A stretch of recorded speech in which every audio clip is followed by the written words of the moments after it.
phone আহিল এদিন গধূলি যে আংকল অমুক হয়নে মই বোলো হয়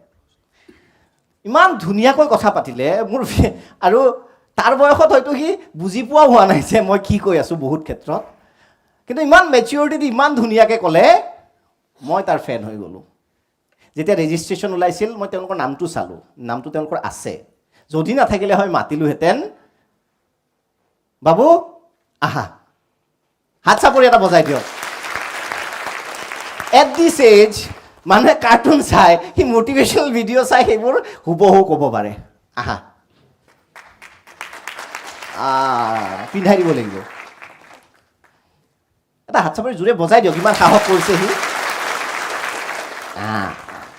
আচ্ছা এতিয়া তোমাৰ নাম ক'ব লাগিব মাইক এটা দিয়া মানে মই তাকে কৈছোঁ যে যিটো বয়সত আমি কাৰ্টুন চাওঁ যিটো বয়সত বা অন্য কাম কৰে সি মোৰ বুলি নহয় বা যাৰে হওক মটিভেশ্যনেল ভিডিঅ' চাই আৰু দেউতাকক এদিন কৈছে দেউতাকে মোক ফোন কৰি কৈছে যে তুমি যি কোৱা তাকে শুনিম এনেকুৱা ধৰণৰ যে আপুনি ফোন এটা লগাই দিয়া দেউতাকে অলপ বেয়া পাই ফোন কৰিব যে ব্যস্ত থাকে হয়নে গতিকে এইটো প্ৰাইজ জীৱনৰ এইটো পুৰস্কাৰ আৰু এইবোৰ সম্পত্তি কিমান ভাল লাগে যেতিয়া আপোনাৰ কথা শুনি কোনোবা দেৱ শিশু এটাই মনত আনন্দ লাভ কৰে হয়নে নহয় সেইটোৱে মই ভাবোঁ সফলতা মানুহে সফলতা বিচাৰি ফুৰে যে সফলতা কি সফলতা কেনেকৈ এইটোৱে সফলতা তোমাৰ নামটো কোৱা তোমাৰ পৰিচয়টো কোৱা লোৱা ধৰা নাম অজানভিষেক বৰঠাকুৰ ভালকৈ কোৱা য়েছ নাম অজানভিষেক বৰঠাকুৰ কি পঢ়া কোৱা তোমাৰ বিষয়ে তোমাৰ বিষয়ে কোৱা ক'ত থাকা কি কৰা কোৱা মই বিশ্বনাথ চাৰিআলি থাকোঁ আৰু মই ক্লাছ 1ত পঢ়োঁ ডাঙৰ হ'লে কি হ'ব কৈ দিয়া ডাঙৰ হ'লে মই চাইণ্টিষ্ট হ'ম চাইণ্টিষ্ট হ'ব আচ্ছা চবেই হাত চাপৰিব যায় হ'বই লাগিব ভালকৈ পঢ়িব লাগিব ন আচ্ছা মোৰ চেনেলটো তুমি চোৱা কেনেকৈ চালা কি চালা অকণমান কোৱা দুটামান ডাইলগ মনত আছে সংলাপ মনত আছে দিয়া দেখিছা কি কনফিডেন্স বেটা লেভেল দিব আহিছে কোৱা সেইটোতো মই জানো হা সেইটোতো মই জানো কোনটো জানা বেটা লেভেল দিব আহিছে বেটা লেভেল দিব আহিছা আচ্ছা ঠিক আছে কোৱা দুটামান কোৱা তুমি চেনেলটো কেনেকৈ পালা কি পালা আমি শুনিম ভালকৈ হ'ব আৰু ই আমাৰ নতুন মটিভেশ্যন স্পীকাৰ ভালকৈ কোৱা টেনশ্যন হৈছে নেকি অকণমান বেটা লেভেল দিব আহিছা টেনশ্যন হোৱা নাই বুলি টেনশ্যন হোৱা নাই ভয়ো লগা নাই কি ডেঞ্জাৰ মোৰে ভয় লাগি আছিল অলপ অলপ আপোনালোকৰতো মনত নাই চাগে ন ইমান সংলাপটো ইমান মনত নাই ইয়াৰ কিন্তু মনত আছে শুনিবনে ৰেডি য়েছ কোৱা মই আংকুলৰ প্ৰথম চেনেলটো চাইছিলোঁ শুই উঠাত যদি এলাহ ভিডিঅ'টো ডাঙৰ ভিডিঅ' প্ৰথম ভিডিঅ'টো শুই উঠাত যেতিয়া এলাহ আৰু একো নাই হৈ যায় বুলিও কয় একো নাই হৈ যায় হয় একো নাই আপোনালোকে কওক এবাৰ একো নাই হৈ যায় একো নাই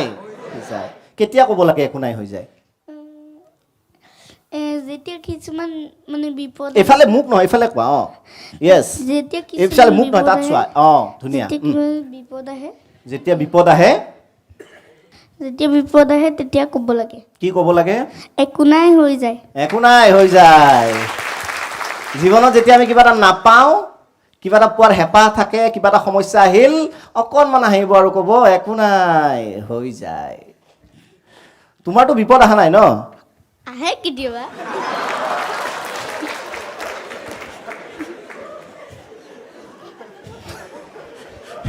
আজি এটা বিপদ আহিছে আজিও বিপদ আহিছে কেনেকুৱা বিপদ ষ্টেজত কুৱেশ্যনবোৰ দিয়া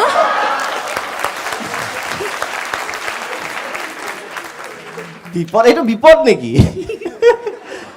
তুমি মনে মনে কৈ আহিছা নেকি একো নাই হৈ যায়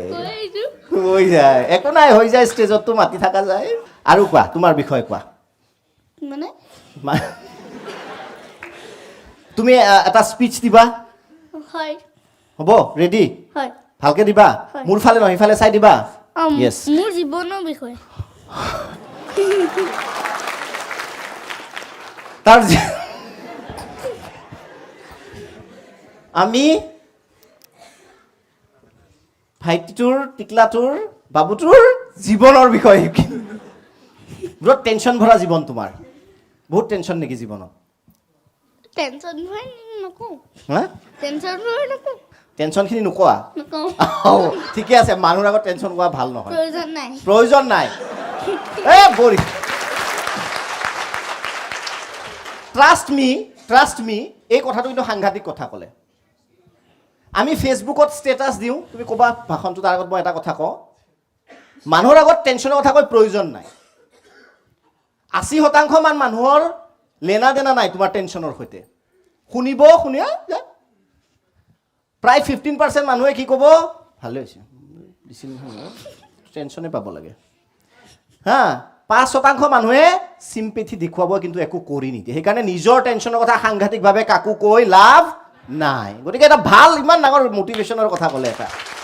অলৱেজ যে আমি টেনশ্যনৰ কথা ক'ব নালাগে কাৰোবাৰ লগত স্পেচিয়েলি শ্বেয়াৰ কৰিছে এইটো বেলেগ কথা কিছুমান যে ফেচবুকত আপডেট দিয়ে আম লোনলি লগে লগে এনেকুৱা এটা ফটো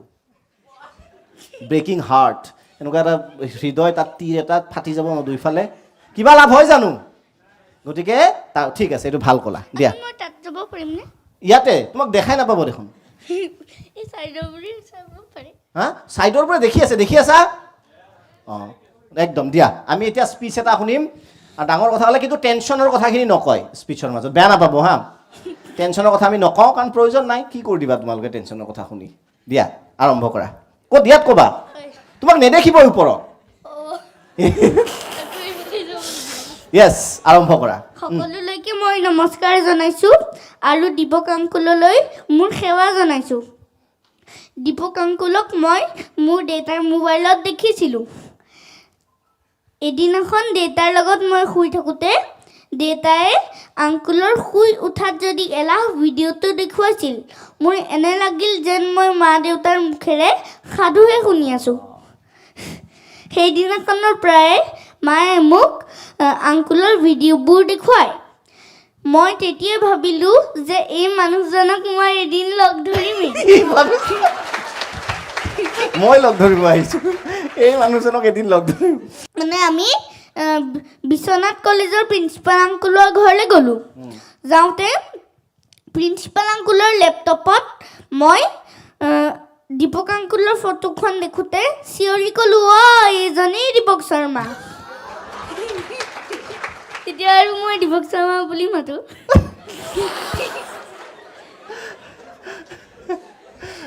কোননো এওঁ বুলি প্ৰিন্সিপাল আংকুলে সোধাত মই ক'লোঁ এওঁ এজন মটিভেটৰ এৱে নৱাজুদ্দিন ছিদ্দিকীৰ বিষয়ে কয় চাৰ্লি চেপলিনৰ বিষয়ে কয় বেটা লেবেল দিব আহিছা শ্ব'ফৰ বিষয়ে কয় আৰু একো নাই হৈ যায় বুলিও কয় তেতিয়া প্ৰিন্সিপাল আংকুলে আংকুলৰ লগত ফোন লগাই দিলে আৰু সেইদিনাখনৰ পৰাই মই আংকুলৰ লগত কথা পাতোঁ 15 ডেজৰ মূৰে মূৰে 15 ডেজৰ মূৰে মূৰে বেছি ফোন নকৰ 15 ডেজৰ মূৰে মূৰে ফোন কৰে 15 ডেজৰ মূৰে মূৰে কথা পাতোঁ আৰু আজি তেওঁক মই লগ পাই গৈছোঁ আজি মোৰ দিল খুচ আংকুল কুশলে থাকক সেয়ে ভগৱানৰ ওচৰত প্ৰাৰ্থনা ওম ত্ৰয়ম্বকম যজামহে সুগন্ধিম পুষ্টিবৰ্ধনম উৰ্বাৰুকম বন্ধন মৃত্যুৰ মুখ্যমামৃতা ধন্যবাদ বঢ়িয়া সুন্দৰ এটা হাত চাপৰি বজাই দিয়ক আৰু আমিও আশা কৰিছোঁ অন্তৰকৰণে ময়ো প্ৰাৰ্থনা কৰিছোঁ